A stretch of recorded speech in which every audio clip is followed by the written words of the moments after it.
এই শোনো, হ্যাঁ বলো। আজ রাস্তার পাশে দাঁড়িয়ে কি কথা বলছো? কখন? বাসায় বাজার নিয়ে আসার সময়। কার সাথে কথা বলার কথা বলতেছো? আরে ওই পোটকা সেমনির সাথে। ওই ওই এখন কথা বলতেছো না? আরে ও একটু মোটা, এই জন্য আরে পুটকা সিমরে বলবা? ও বাবা, তোমার জলে? আরে না, চলবে কেন? ওই পোটকা আপনারে কি বললো শুনি? বলছে তুমি অনেক কিউট। ওহো। আচ্ছা, বাদ দাও এগুলা।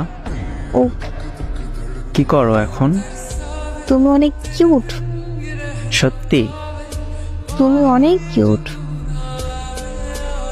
আচ্ছা, রাতে খাইছো? তুমি অনেক কিউট। আরে আজব। তুমি অনেক কিউট। হ্যাঁ জানি আমি। তুমি অনেক কিউট। তুমি অনেক কিউট। আর কতবার বলবা? আচ্ছা শোন, হ্যাঁ বলো। তুমি অনেক কিউট। তুমি অনেক অনেক কিউট। মাফ করে দে। কিউট তুমি খুব। কেউ বাঁচাও আমারে।